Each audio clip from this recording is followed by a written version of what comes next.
श्री मोरेश्वर गणपती अष्टविनायकांमधील पहिले आणि आद्यपीठ पुणे जिल्ह्यातील मोरेगाव येथे करा नदीच्या काठी वसलेले हे पवित्र मंदिर महाराष्ट्रातील गणेश भक्तांचे श्रद्धास्थान आहे.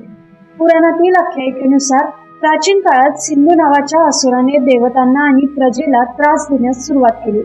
त्याचा वध करण्यासाठी भगवान गणेशाने मोरावर आरूढ होऊन मयुरेश्वराचे रूप धारण केले आणि सिंधू असुराचा संहार केला. मोरावर आरूढ झालेल्या या गणेश रूपामुळे त्यांना मयुरेश्वर किंवा मोरेश्वर असे नाव मिळाले, अशी श्रद्धा ही सांगितली जाते.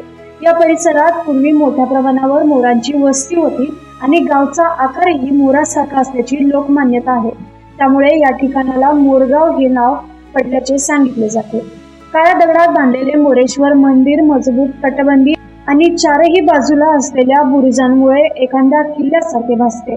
गाभाऱ्यात मोरेश्वराची मूर्ती असून तिच्या दोन्ही बाजूला रिद्धी सिद्धी विराजमान आहेत. मंदिरासमोर असलेली नंदीची मूर्ती हे ही मंदिराचे एक खास वैशिष्ट्य आहे. अष्टविनायक यात्रेची सुरुवात मोरगाव पासून करून शेवटी पुन्हा मोरेश्वराचे दर्शन घेण्याची परंपरा आहे. म्हणूनच मोरगावचा मोरेश्वर हा केवळ गणेश भक्तांचे श्रद्धास्थान नाही, तर महाराष्ट्राच्या धार्मिक आणि सांस्कृतिक परंपरेचा अविभाज्य भाग आहे.